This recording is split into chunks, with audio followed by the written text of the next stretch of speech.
కడగబడ్డాను, నీ పాపాలు క్షమించానన్నాడు.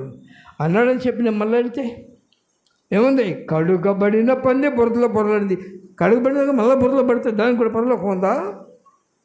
కడగబడిన తర్వాత బురదలో పొరలాడు, నా ఇష్టం, నేను బురదలో పొరలాడు, పోయి నరకంలో కూర్చుంటాం, ఎవరికేంటి? నేను రాత్రి అయితే చెప్పాను, నా వంతు నన్ను దేవుడు సేవకుడికి ఇక్కడ పెట్టినాడు కనుక అదే పెద్ద గొప్పతనం కాదు, కానీ అనేక శ్రమలు ఉన్నాయి, నేను దేవుని దగ్గర చెప్పాల్సిన లెక్క చెప్పాలి కనుక చూస్తున్నాను. లోబడితే దేనికి లోపడతావో దానికి నువ్వు దాసులు అవుతావు. కనుక ప్రియ సోదరులారా, క్రీస్తు నీ కొరకు ఆయన రక్తం చిందించి నిన్ను పరిమళ వాసంగా చేయాలి. ఎంతమంది పరిమళ వాసంగా ఉంటున్నారో నేను చేతి రక్తం ఉన్నా కానీ మిమ్మల్ని మీరు పరీక్షించుకోండి. తన సొంత భూమిని సేద్యము చేసుకునే వానికి ఆహారము సమృద్ధిగా దొరుకు.